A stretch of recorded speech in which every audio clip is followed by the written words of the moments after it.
সুপ্রভাত আমার প্রিয় বন্ধুরা, তোমরা সকলে কেমন আছো?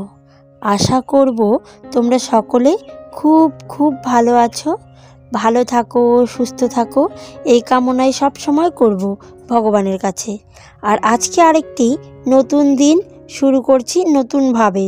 তো দেখো, সকালবেলা ঘুম থেকে উঠে উঠোন ঘর ঝাড় দিয়ে নিয়েছি। বাসি কাজও টুকিটাকি কিছু হয়ে গেছে, আর কিছুটা বাকি রয়েছে। আর এইদিকে বাবু সোনা ওর বাবা চা বানিয়ে নিয়েছে, আর নয়ন এদিকে চা খাবে, বলছে জলের মধ্যে বসিয়ে দিতে। তো মেয়ে রয়েছে উপোস। আর আজকে সরস্বতী পুজো আর ভ্যালেন্টাইন্স ডে, তো দুটোই একদিনে পড়েছে।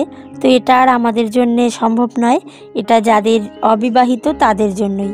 আর তোমাদের কার কার মনে আছে সরস্বতী পুজোর কথা? তো চলো আজকে একটু তোমাদেরকে মনে করিয়ে দিই। তো আমি সকালবেলা বাসন টাসন সমস্ত মেজে ঘষে নিয়েছি, আর এদিকে এখন ঘরটা মুছবো। আর গতকালকের ভিডিওতে তো দেখেছো যে আমি সমস্ত কিছু উঠোন টুঠোন ঝাড় দিয়ে রেখেছি, লেপে রেখেছি, সমস্ত কিছুই একদম পরিষ্কার পরিচ্ছন্ন করে রেখেছি, কারণ সকাল সকাল যে যেতে হবে।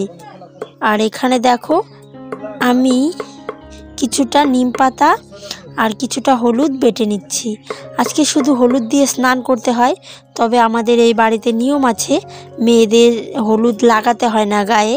তো ওই কারণে ওকে শুধু নিম পাতা দিয়েছি, আর আমি নিম পাতা আর হলুদ একটু নিয়ে নিয়েছি স্নান করব বলে। তো তোমরা কারা কারা এরকম করেছো এই সরস্বতী পুজোর সময় অবশ্যই বলবে। এখন তো আর আগের মতো নিয়ে নেই, আগে কার শাড়ি পরবো, কোথায় পাবো, এই একটা ভাবনা ছিল আর কি। এখন কিন্তু বাচ্চাদের ওই ভাবনাটা নেই। কেন বলো তো? এখন ওদের শাড়িও কিনতে পাওয়া যাচ্ছে, ব্লাউজ, ছায়া, সমস্ত কিছু কিনতে পাওয়া যাচ্ছে। আর আগে ছোটোবেলায় দাঁড়িয়ে থাকতাম যে আমাকে কখন শাড়ি পরিয়ে দিবে, তারপর পরবো। আর এদিকে দেখো, হাতে মুখে একটু লাগিয়ে নিচ্ছি, আর তারপরে স্নান করে নেব। আর বাবু সোনা ওখানে দাঁড়িয়ে রয়েছে, ওর তো শরীরটা ভালো না, আর ওষুধ একদমই খেতে চায় না, ওই কারণে বেশি শরীরটা খারাপ।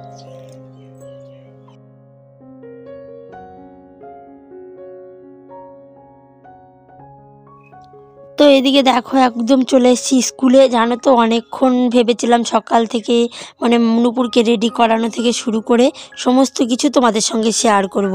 আর এই একের পর এক ব্লাউজ খাপিয়ে দাও, তারপরে কেউ বাচ্চা মানুষের জন্য সায়া ব্লাউজ নিতে এসছে। তো ওসব করতে করতে অনেকটা দেরি হয়ে গেছে, ওই কারণে আর তোমাদের সঙ্গে কোনো রকম ভিডিও শেয়ার করতে পারিনি। একদম স্কুলে এসে একটু শেয়ার করছি। তো এই দেখো, একটু একটু করে তোমাদের সঙ্গে শেয়ার করছি। আর সবার না অঞ্জলি দেওয়া হয়ে গেছে, আর এখন অনেকটা সময় পেরিয়ে গেছে।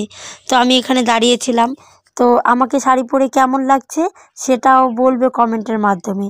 আর তোমরাও কে কে শাড়ি পরেছো, কে কোথায় ঘুরতে গেছো, ওটাও জানাবে। আর আমার তো আর কোথাও ঘুরতে যাওয়া হবে না, কারণ স্কুলে এসেছি, মেয়ে অঞ্জলি দেবে, খিচুড়ি প্রসাদ হবে বোধহয়। এই স্কুলে না আজকের খিচুড়ি আজকেই দিয়ে দেয়, তবে এটাই একটা ভালো বিষয়, কারণ পুজো আজকে, খাওয়া দাওয়া অনেক দিন পরে, এটা একদমই ভালো লাগে না। আর এখানে দেখো, লাইনে করে বাচ্চাগুলোকে বসিয়ে দিচ্ছে, আর এখানে বসে গেছে নূপুর আর ওর বান্ধবীরা সবাই মিলে। তো কয়েকজন দাঁড়িয়েছিল, আর আমরা ভাবলাম হয়তো বাচ্চাগুলোকে আগে বসাবে, তারপর আমাদের। তো মাস্টার শুধু আমাদেরও বসতে বলছিল, তো ওই কারণে আমরাও কিন্তু একটু বাদে বসে গেছি। তবে বাচ্চাগুলোকে দেখো, শাড়ি পরে কিন্তু অনেক বড় বড় দেখাচ্ছে। ছোট ছোট বাচ্চাগুলোকেও আজকে বেশ ভালো লাগছে। এমন দিনটা কিন্তু আমাদেরও ছিল। আমাদের যদি কেউ কাপড়, পুরনো একটা কাপড় দিতেও ভয় পেত, বলো এরকমটা ছিল না? তখন বলতো এত দামি শাড়ি তোমাদের দেওয়া যাবে না। আর এখন কিন্তু সেই কত শাড়ি আমাদের শোকেজেই পড়ে রয়েছে। তবে কি, যাই হোক, দিনগুলো চলে গেছে কিন্তু কথাগুলো মনে রয়েছে, তো তাই তোমাদের সঙ্গে একটু বললাম আর কি। তো সবাই, গার্জিয়ানগুলো এসছে, মা, মেয়ে, মানে সবাই, বাচ্চা রয়েছে স্কুলে, তাই সবাই এসছে। আর সমস্ত ইয়েরাই শাড়ি পরেছে, আর আমি এখানে বসে পড়েছি প্রসাদ খেতে। পুজোয় আসছি, প্রসাদ খাবো না, এটা কি হয় বলো? আমার তো খিচুড়ি প্রসাদ খেতে বেশ ভালো লাগে। আর এখানে থালা গ্লাস বিতরণ হচ্ছে, তো আমরাও আগে থালা গ্লাস নিয়ে বসে পড়েছি। তো মোটামুটি দুটো স্কুলের মিলিয়ে পুজোটা কিন্তু বেশ ভালোই হয়েছে। আর সত্যি কথা বলতে এত ভিড়ের জন্যে আমি কিন্তু এবার তোমাদের ঠাকুরটাই দেখাতে পারলাম না। অঞ্জলি কিন্তু দিয়েছি, তো যাই যাকগে, পারিনি দেখাতে, কোনো ব্যাপার না। আর এদিকে দেখো সবাই মানে ব্যস্ত সবার কাজে, আর আমি ব্যস্ত আমার কাজে। আমি একটু একটু ক্লিপ নিয়ে নিয়ে তোমাদের সঙ্গে দেখাচ্ছি। তবে ভিডিওগুলো কেমন লাগে অবশ্যই কমেন্টের মাধ্যমে জানাবে। আর আমার চ্যানেলে নতুন হয়ে থাকলে চ্যানেলটিকে সাবস্ক্রাইব করবে, সাবস্ক্রাইব করে পাশে থাকবেন নতুন নতুন ভিডিওর জন্যে। আর এখানে আমার প্রিয় প্রসাদ পেয়ে গেছি, তো চলো বেশি বকবক না করে আগে প্রসাদটা খেয়ে নেই। অনেকক্ষণ অপেক্ষা করার পরই কিন্তু প্রসাদটা থালায় পেলাম।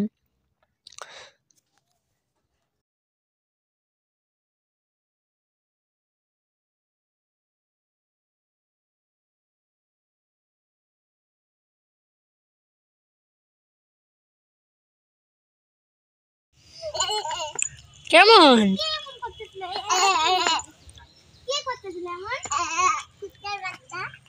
কুত্তাটা, মামাদের বাড়ির কুকুরটা।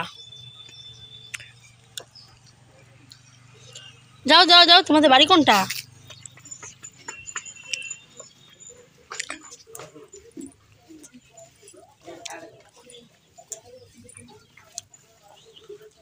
তো অনেক শাড়ি বিক্রি করেছি বাচ্চা মানুষের, তবে আমাদের নূপুর হয়নি। কেন বলো তো? ওই শাড়িটা একদম ছোট হয়ে যাচ্ছিল, তাই আর কি আমার একটা ছোট্ট শাড়ি ছিল, ওই শাড়িটার আঁচলটা কেটে ওকে ওই শাড়িটাই পরিয়ে দিয়েছিলাম। তোমরা সকলে কেমন আছো? আশা করি খুব খুব ভালো আছো। আর এই দেখো কে এসছে, তো এই দিদি ভাই এসছে। তো আমার খুব খুব ভালো লাগলো, এই দিদি ভাই এসছে। আর দিদি ভাইকে নিয়ে আমাদের বাড়ি থেকে ভালো লাগলো। তো এই দিদি ভাই না খুব মিষ্টি, খুব ভালো, জানো তো? না না সত্যি বলছি, রিয়েল, একদম মিথ্যা বলবো না। এই দিদি ভাই চ্যানেলটা একটু ফলো করো। আর নামটা বলে দাও দিদি ভাই। হ্যাঁ, মমতার প্রেস। তো সবাই একটু ফলো করে দিও। হ্যাঁ, তোমাদের সাপোর্ট ভালোবাসা ছাড়া তো কোনো কিছু সম্ভব না। তো তাই সবাইকে একটু একটু করে সাপোর্ট করে তোমরাই বড় করে সবার, মানে সবার সাপোর্ট, এটাই আর কি, এটাই বলার। তো চলো দেখতে থাকো, আজকের ভিডিওটা একদম ধামাকাদার হতে চলেছে। তো চলো আরো। তো এদিকে দেখো ভিডিও বানানো কিন্তু শুরু হয়ে গেছে, আর আমাদের হিরোটাও চলে এসেছিল। তো আমাদের ইয়েতে সাথে সাথে আসেনি, আমার একটু পরে এলো, কারণ এদিকে রাস্তা তো, আর বাবুসোনাকে নিয়ে যাবে, ওই কারণেই এসছে। আর এই দেখো, তো এই দিদিভাইটা এসছে। তো চলো, মানে আমার তো ভীষণ আনন্দ হচ্ছে। কোথাও ঘুরতে যেতে পারিনি, কিন্তু এখানে রাস্তায় এসে অনেকটা টাইম কাটানোর পর এই দিদিভাই অনেক ভিডিও করেছে, আমিও করেছি। আর তোমাদের কাছে অনুরোধ, এই দিদিভাইয়ের চ্যানেলের নামটা বলে দেওয়া আছে, সবাই গিয়ে একটু সাপোর্ট করো। কারণ ইউটিউব প্ল্যাটফর্মটা তো তোমাদের আগেই বলেছি, কেউ কাউকে সাপোর্ট না করলে কখনোই ওপরে ওঠা যায় না। আর তারপরেও একটা ঘটনা, আমরা দেখি সোশ্যাল মিডিয়ায় কত খারাপ ভিডিওকে মানুষ ভাইরাল করে খুব তাড়াতাড়ি। আর আমরা কিন্তু এত কষ্ট করে ভিডিও বানানোর পর, প্রায় 2 বছর থেকে কষ্ট করছি, তবুও চ্যানেলে কোনো রকম মানে কিছু পাচ্ছি না। তবে সাবস্ক্রাইব কিন্তু এগিয়ে যাচ্ছে, তবে এখনও ওয়াচ টাইমটা একটু বাকি রয়েছে। আর তোমাদের একটু ভালোবাসায় আমাকে আরও অনেকটা আনন্দ দেবে। তো এই দেখো, এটা লাস্ট ভিডিও, আর ভিডিও বানাতে বানাতে রাত্রি হয়ে গেছে। তো পরে আর আমি কোনো রকম ভিডিও করিনি। তো উপর থেকে না সবাই দেখছিল, রাস্তার উপর থেকে আমি ওটাই দেখছিলাম। আর আমি না ভীষণ লজ্জা পাই। তবে এই দিদিভাইটা কিন্তু বেশ ভালো নাচে, জানো। তো চলো, ভিডিওটা কেমন লাগলো অবশ্যই জানাবে। আর মানে এই দেখো উপর থেকে দেখা যাচ্ছিল, তো ওই দূরে আমাদের বাড়ি। আর এখান থেকে হেঁটে হেঁটে আসি, ওপরে জানো অনেক ছেলে মেয়ে, মানে অনেকে ছিল। আর ফুচকা আইসক্রিম একদম মেলার মতো হচ্ছিল। তো ওটা তোমাদের সঙ্গে দেখাতে পারিনি, কারণ আমরা নিচে অনেকটা সময় দেরি করে ফেলেছি। তো চলো, দেখা হবে গতকাল। সবাই ভালো থেকো, সুস্থ থেকো, বাই বাই।